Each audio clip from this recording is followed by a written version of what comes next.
I wrote the story in an hour. Oh my god. I hope it's good. Actually, I'm really proud of it. I wrote it in an hour. Can't you believe that? Anyways. The last time the creativity muse had kissed me like this, I wrote Call Me Mommy, which turns out to be one of my best stories ever, so I hope this is also one of my best stories ever. This is a child ex-listener story. I prefer child over saying Tartaglia. So yeah, let's just go with that. I hope you enjoy it. Since this is a Genshin Impact story, I don't expect to get that many views, but if you found yourself on this video, hi, please remember to like the video, comment something down below, you can even dislike it, and share it around. I mean, if you disliked it, just send it to your friends that enjoy cringe. If you liked it, send it into a Genshin Impact related Discord server. Just so more people can see it and enjoy it just as much as you did. Or find it cringy just as much as you did. I don't know, I'm not in your head. Anyways, I hope you enjoy it, and let's get right into it. Treasure hoarders. For many vision holders, nothing more than a nuisance. But for visionless like you, they were dangerous bandits. The only people who dealt with these men and women were shady folk who had nothing to lose and everything to gain. So when you, a simple poacher in the area around Liyue, encountered the ruffians, you stayed far away. However, sometimes far just isn't far enough. And today, they tasted blood. The 4 men you had stumbled upon were chasing after you for what felt like hours, even though it was probably nothing more than a 30-minute sprint, followed by another few minutes of hiding in various spots, only to be found. With a heavily pounding heart, you jumped into a small ditch that you had set up a few months ago.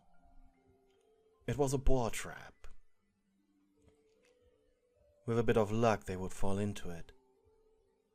And then, and just a minute later, a loud and meaty splashing noise, followed by a blood-curdling scream, took you out of your thoughts. It worked. It actually worked. With a horrified expression, you looked at the bandit. Blood was spewing out of his mouth as he tried to pull himself out of the wooden spikes, but it still only damaged his organs further. His head rolled to the side, eyes focused entirely on you before finally losing color. You had seen boars in your traps. You had gutted pigs and rabbits, but you'd never seen a human die. It was disgusting. You wanted to vomit, but you needed to keep quiet. With a heavily pounding heart, with a heavily racing heart, you pressed yourself further into the dark dirt wall of the hole you had dug. Footsteps rushed towards you. "Caleb is dead," said a male voice. And then the torch was thrown onto the corpse to get rid of the evidence. "Hey, there she is!" one shouted. The light of the torch had revealed you. For a moment your vision went blurry.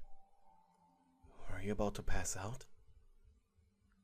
Adrenaline was pumped throughout your entire being as 2 pairs of hands grabbed you and roughly pulled you out of the trap.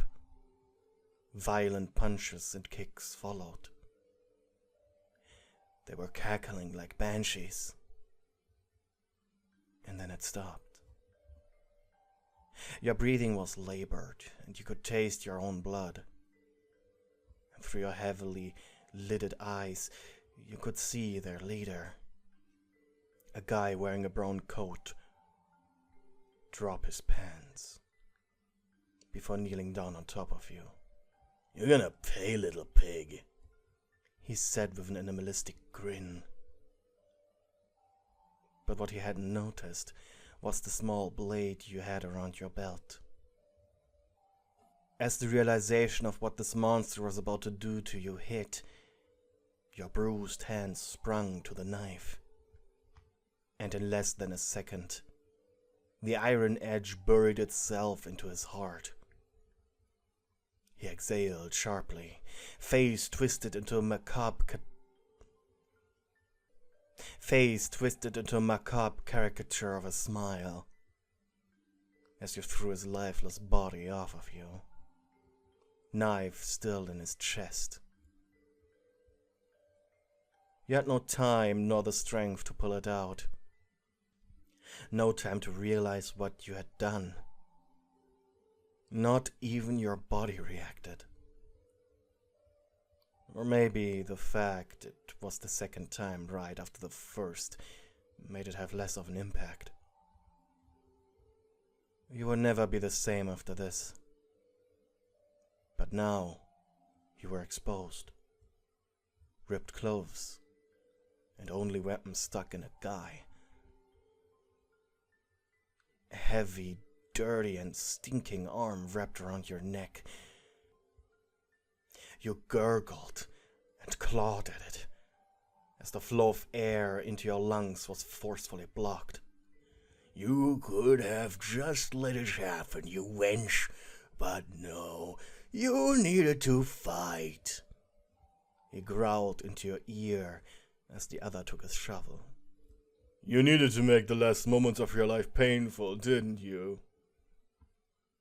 He raised the shovel over your knee. And right before you passed out, an unbearable pain surged through your leg as the tool hit your flesh. Your mind spared you of a nightmare. Just darkness, muffled sounds, and only a feeling of falling. Why were you falling? Did they kick you off a cliff after they were done with you? Poaching was a crime, sure, but did you really deserve the death penalty for that? Especially by these vile men playing the roles of executioners. When your eyes opened the next time, and the only thing you could see was stars, it took you a moment to realize that you weren't dead. This was merely the night sky. The noise of crackling fire was next to you. Fear rushed through your body.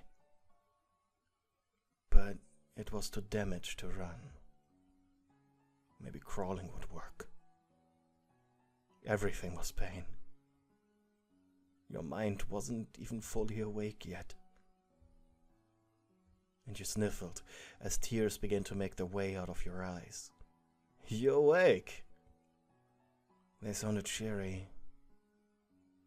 You rolled your head towards the voice. "Hey girlie, hold still." "Hey girlie, hold still," he said. You blinked. It was all just a blur. Footsteps. They were coming closer. And then the shape of a man knelt down next to you. From what you could make out, the clothes looked too expensive to be that of treasure hoarders. And curiously your gaze moved up their body. "Vision," you mumbled, barely audible to even yourself. The man had a hydrovision. "I gave you a 50-50 chance of making it through the night." He chuckled. "Guess I owe myself 1,000 mora now." Why was he joking? This really wasn't a situation where someone should joke. Man, would have been a shame to have wasted all those bandages on you. Bandages? Biting through the pain, you raised your head to look at yourself. You are naked, except for bloodied bandages that covered most of your chest, arms, and stump? Stump? Your eyes widened. You stuttered in shock, and the man remained quiet as you let you work through it. But when you reached for him, more out of disbelief than anything else, he sighed apologetically. "No, no, no!" you cried, before screaming, as if that would make it better. "Why? Why?" you shouted. You were getting hysterical. And if all the pain of moving wasn't so vomit-inducing, you probably would have tried to get on all fours just to desperately claw at him. Finally, your cries turned into pitiful sobs, and one of the man's hands began to gently brush over your back. "Name's Childe," he said, now a little more somber. And you turned to look at him, and he crossed his arms. "Or Tartaglia," he shrugged. "Normally, I don't help people like you." But he paused and looked away, almost mournfully. "When I saw you gut that guy, I just needed to interfere." "You're a fighter.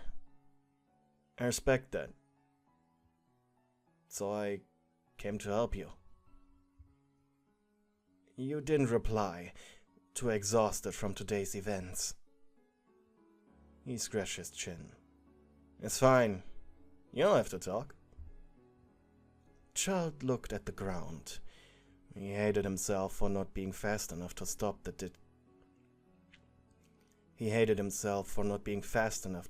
what happened to your leg.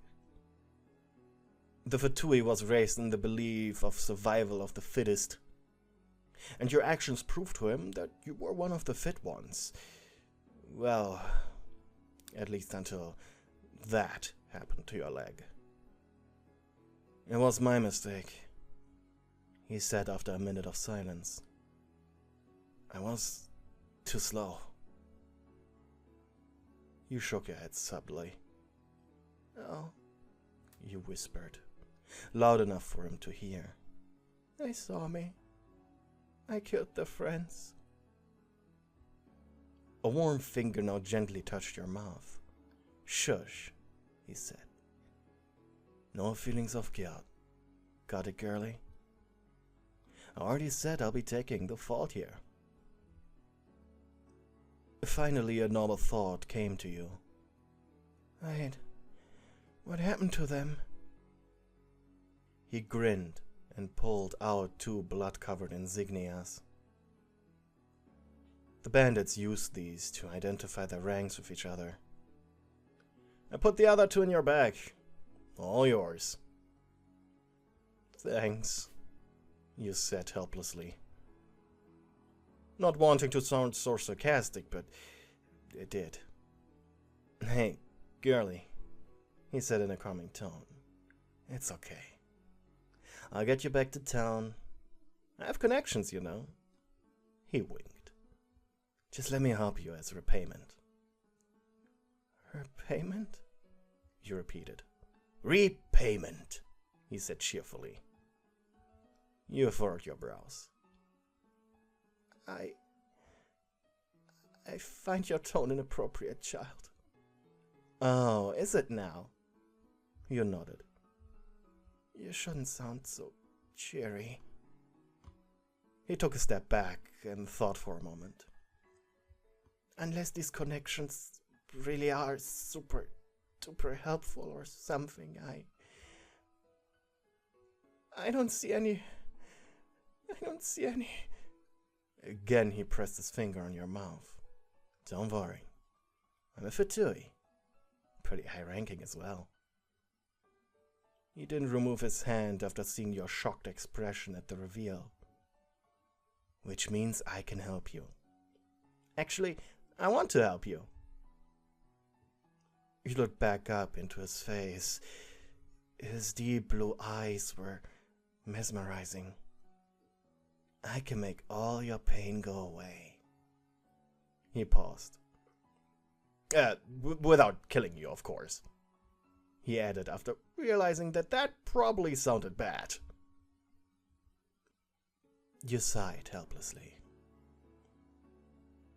Maybe it was the entire situation, but please, you begged.